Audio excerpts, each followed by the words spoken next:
నమస్తే, welcome to జనహిత TV. ఇక నిన్న మొన్నటి వరకు బీసీల విషయం మీద ఎంతో ఆర్భాటాలతోటి భారీ ఎత్తున వాగ్వాదాలతోటి కూడినటువంటిది, చర్చలతో కూడినటువంటి అనేక అంశాలు ముందుకు వచ్చేసాయి. అలాగే ఇప్పుడు కాంగ్రెస్ పార్టీ బీసీలకు మరోసారి కులగణన చేపట్టడానికి మరొక అవకాశాన్ని కల్పిస్తుంది. దానికి సంబంధించినటువంటి వార్తలతో కూడినటువంటి అనేక వార్తల సమాహారం ఇక్కడ మన ముందు కనబడుతుంది. దిశపత్రికలో ఒకసారి పరిశీలిద్దాం ఇది ఎలా ఉంది, ఏం కథ అనేది. ఇక రంగరాజన్ కు కూనంనేని పరామర్శించారు, అండగా ఉంటామని భరోసా కల్పించినటువంటి ఎమ్మెల్యే. సో అలాగే ఆదివాసీలు రాజకీయాల్లో రాణించాలి అని చెప్పి మంత్రి జూపల్లి కృష్ణారావు అంటున్నటువంటి విషయం. ఇక కొట్టాయం ప్రభుత్వ వర్కింగ్ కాలేజీలో ర్యాగింగ్ అనేది చాలా టెర్రిఫిక్ గా జరిగింది. అక్కడ విద్యార్థులందరూ 3 నెలలుగా అనేక రకాలుగా ఇబ్బందులకు గురవుతున్నా కూడా అక్కడ పట్టించుకునే వాళ్ళే కరువైపోయారు. ఎవరికి చెప్పుకోలేని పరిస్థితుల్లో వారిని అనేక రకాలుగా ఆ పద్ధతిన వారిని హింసిస్తున్నారనేది అక్కడ ఉన్నటువంటి పరిస్థితి. ఏ రకంగా ర్యాగింగ్ జరుగుతుందో అర్థం చేసుకోవచ్చు. ఇక వనపర్తికి ఐటీ టవర్ మంజూరు అయింది, దానికి సంబంధించింది మనకు ఇక్కడ కనబడుతుంది. ఆ తర్వాత సర్వేలో పాల్గొన్న వారికి మరొక ఛాన్స్, దోషిగా కాంగ్రెస్ మాజీ ఎంపీ సజ్జన్ కుమార్ తో తెలిపేటువంటిది.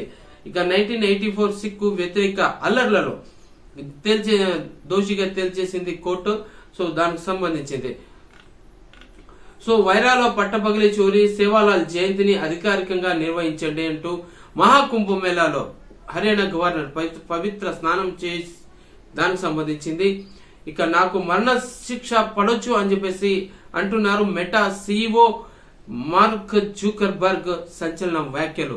అసలు ఆయన చేసిన నిర్వాకం ఏంటి, ఏ పరిస్థితుల్లో ఆయనకు శిక్ష పడవచ్చు, మరణ శిక్ష అనేది ఆయన అడుగుతా. దానికి సంబంధించి ఎవరో చేసిన పనులకు తాను శిక్ష అనుభవించాల్సి వస్తుందని చెప్పేసి జుకర్బర్గ్ అనేక కీలక వ్యాఖ్యలు చేశారు. దానికి సంబంధించింది పూర్తి వివరాలతోటి మనం ఒకసారి చూద్దాం.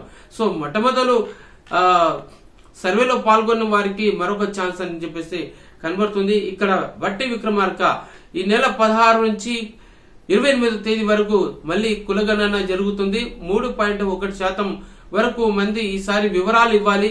సందేహాల నివృత్తికి ఒక టోల్ ఫ్రీ నంబర్ ని కూడా ఏర్పాటు చేస్తున్నట్టుగా చెప్పినటువంటి విషయం. ఇక ఈ విషయాన్ని పూర్తిగా ప్రతి ఒక్కరూ వినియోగించుకోవాలని చెప్పేసి డిప్యూటీ సీఎం బట్టి విక్రమార్క చెప్తున్నటువంటిది. సో మరిన్ని లోతుగా వివరాల్లోకి వెళ్తే, కులగణన సర్వే విషయంలో రాష్ట్ర ప్రభుత్వం మరో కీలక నిర్ణయం తీసుకుంది.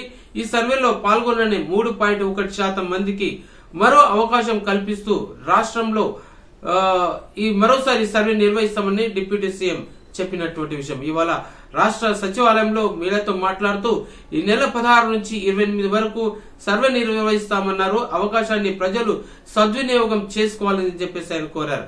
ఇక సందేహాలు ఏమైనా ఉంటే టోల్ ఫ్రీకి ఫోన్ చేసి తెలుసుకోవచ్చు. గతంలో కేటీఆర్ లాంటి వాళ్ళు కూడా ఈ సర్వేకు ఏమాత్రం సహకరించలేదు. అప్పుడు ఎట్లాంటి పద్ధతులు అవలంబించారు, ఎంతమందికి ఎన్ని రకాలుగా ఇబ్బందులు ఎదురైన విషయాన్ని కూడా ఆయన అక్కడ చెప్తూ మాట్లాడినటువంటి విషయం. ఇక బీసీ రిజర్వేషన్ల మీద ఖచ్చితంగా ఓ చట్టాన్ని తీసుకురాబోతున్నాం. అందుకు కేంద్ర ప్రభుత్వం నుంచి కూడా సహకారం అందేలా పూర్తి స్థాయిలో ఒత్తిడి కూడా తీసుకొస్తామని చెప్పేసి బట్టి చెప్పిన మాటలు. ఎట్లా అంటే బీసీలకు 42% రిజర్వేషన్లు మార్చి మొదటి వారంలో కేబినెట్ లో తీర్మానం చేస్తామని అన్నారు. శాసనసభలో బిల్లు ఆమోదం చేసి చట్టబద్ధం చేయాలని నిర్ణయించినట్టుగా ఆయన చెప్పారు. ఇక కులగణన బిల్లును కేంద్ర ప్రభుత్వానికి పంపుతామని, పార్లమెంటులోని ఈ బిల్లు ఆమోదం అయ్యేందుకు బాగా ఒత్తిడి తీసుకొస్తామని చెప్పారు. ఓబీసీల రిజర్వేషన్ల కోసం వివిధ పార్టీల నాయకులను కలుస్తామని చెప్పి కూడా అన్నారు. ఇక రాజకీయ లబ్ధి పక్కన పెట్టి మద్దతు పలకాలని చెప్పేసి బట్టి విక్రమార్క వారందరినీ చాలా ఎంతో ప్రేమపూర్వకంగా కోరినట్టు విషయం. సో ఈ విషయంలో ప్రతి ఒక్కరు బీసీలకు మరొకసారి ఛాన్స్ ఇచ్చారు. వారి యొక్క అంకెల గణనలో చాలా తేడాలు వచ్చినాయి. అందుకోసము ఎవరైతే పాల్గొనని వాళ్ళు ఉన్నారో ఖచ్చితంగా పాల్గొని వారి యొక్క వివరాలన్నీ అక్కడ పొందుపరచాలా, వినియోగించుకోవాలి. టోల్ ఫ్రీ నంబర్ అందుబాటులో ఉంటుందని అని చెప్పారు. ఇప్పటి వరకు టోల్ ఫ్రీ నంబర్ ని విడుదల చేయలేదు. మరి ఆ విషయం అది కూడా రేపో మాపో బయటకు వస్తుంది. సో దీన్ని పూర్తి స్థాయిలో అందరూ వాడు వినియోగించుకోలేని వారు వినియోగించుకునేందుకు మరో అవకాశం.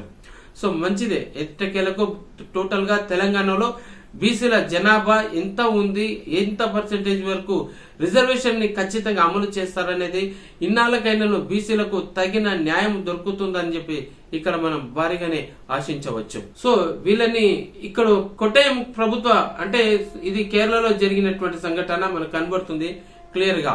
ఇంతటి దుర్మార్గమైన పనికి ఒడగట్టినటువంటి ఆ నరరూప రాక్షసులు చదువుకోదామని చెప్పేసి కాలేజీకి వచ్చి వాళ్ళ మిగతా జూనియర్ విద్యార్థులని అందరినీ నరకం చూపించినటువంటి ఆ మానవ మృగాలకు సంబంధించినటువంటి వార్త ఇక్కడ కనబడుతుంది. కేరళలో జరిగినటువంటి సంఘటన చూస్తేనే చదివితేనే ఇంతటి ఈ రకంగా కూడాను ర్యాగింగ్ అనేది జరుగుతుందా, ఇంతటి మానవ మృగాలు కూడా ఉంటారా మనుషుల్లోనూ, తోటి విద్యార్థులం అనేది కూడా ఏమాత్రం కనికరం లేకుండాను వారిని అంతటి వేధింపులకు గురి చేయడం ఒక రోజుగా 2 రోజులు కాదు, ఏకంగా 3 నెలల పాటు ఇదే స్థాయిలో ర్యాగింగ్ కొనసాగించడం మీద విద్యార్థులంతా చాలా ఆవేదనకు గురయ్యారు.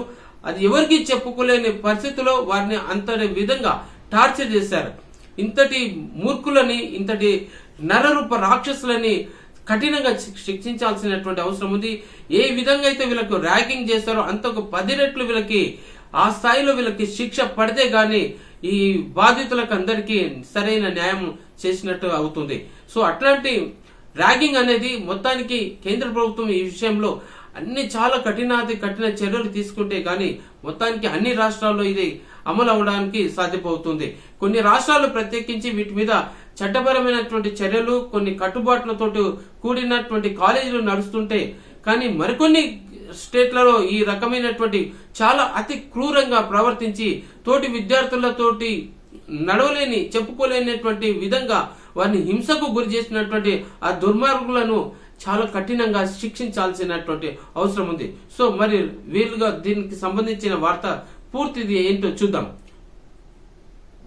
కేరళలో ప్రభుత్వ నర్సింగ్ కాలేజీలో జూనియర్లను శారీరకంగా మానసికంగా వేధింపులకు గురి చేస్తున్నటువంటి ర్యాగింగ్ ఘటన ఇప్పుడు వెలుగులోకి వచ్చింది. కొట్టాయం ప్రభుత్వ వర్కింగ్ కాలేజీలో ఫస్ట్ ఇయర్ చదువుతున్న విద్యార్థులను 3 నెలలుగా సీనియర్లు వేధిస్తున్నట్టు కేసు నమోదైంది. ఇక జూనియర్ల పట్ల సీనియర్లు అత్యంత క్రూరంగా వ్యవహరించినట్టుగా పోలీసులు తెలిపారు. వారిని నగ్నంగా మార్చి ప్రైవేట్ బాక్స్ కి డంబెల్స్ ను వేలాడదీసి జామెట్రీ బాక్స్ లోని కంపాస్ తో పొడిచి పైశాచికంగా ఆనందం పొందినట్టుగా, అంతేకాకుండా గాయాలపై లోషన్ ను పూసి వికృత చర్యలకు పాల్పడ్డారని ఇక్కడ అర్థమవుతుంది. 1-2 రోజులు కూడా కాదు, ఏకంగా 3 నెలల పాటు ఇదే రకమైన హింసించి నరకం చూపించారని చెప్పేసి పోలీసులు వారి యొక్క స్టేట్మెంట్ లో చెప్తూ మీడియాకు వెల్లడించినటువంటి అసలైన నిజాలు. ఇంతటి క్రూర మృగాలని ఎట్టి పరిస్థితుల్లో కూడా వదలకుండా, ఈవెన్ వాళ్ళకు బెయిల్ కూడా రాకుండా చూసేటువంటి కఠిన చర్యలు తీసుకోవాల్సిన అవసరము కేరళ పోలీసులకు ఉంది. ఇంతటి దుర్మార్గులు వీళ్ళు చదువుకునే విద్యార్థుల రాక్షసుల, ఇట్లాంటి వాళ్ళకి ఎక్కడ అవకాశం ఇవ్వకుండా ఎవరు దగ్గరికి తీసుకోకుండా చేయాలి. సో మరింత చూద్దాం. బాధిత విద్యార్థులు పోలీసులకు అటు ఫిర్యాదు చేయడంతో ఈ దారుణం వెలుగులోకి వచ్చింది.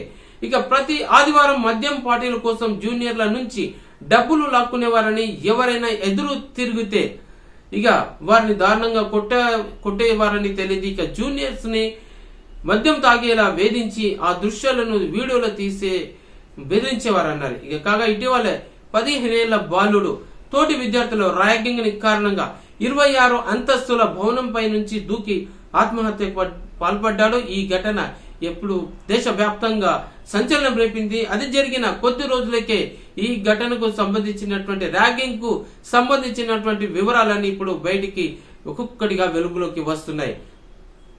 సో ఇంతటి దారుణమైనటువంటి పరిస్థితి కనబడుతుందంటే అసలు సహించరానిది. ఏ తల్లిదండ్రులు అయినను కూడాను అలాంటి క్రూరాతి క్రూరమైనటువంటి చర్యలను ఎవరు సహించరు. ఇప్పటికైనా అక్కడ పోలీసులు గాని యావత్ ప్రజానికం కూడాను చాలా కన్నెర్ర చేసినటువంటి సంఘటన, తట్టుకోలేని సంఘటన. ఇంతటి క్రూర మృగాలని శిక్షించాల్సిందే, వాటికి కఠిన చర్యలు వారంతా గురి కావాల్సిందే. అటువంటి వారికి బెయిల్ కూడా ఇవ్వకుండా వారికి దూరంగా ఉంచేటటువంటి చర్యలు కూడా తీసుకోవాలి.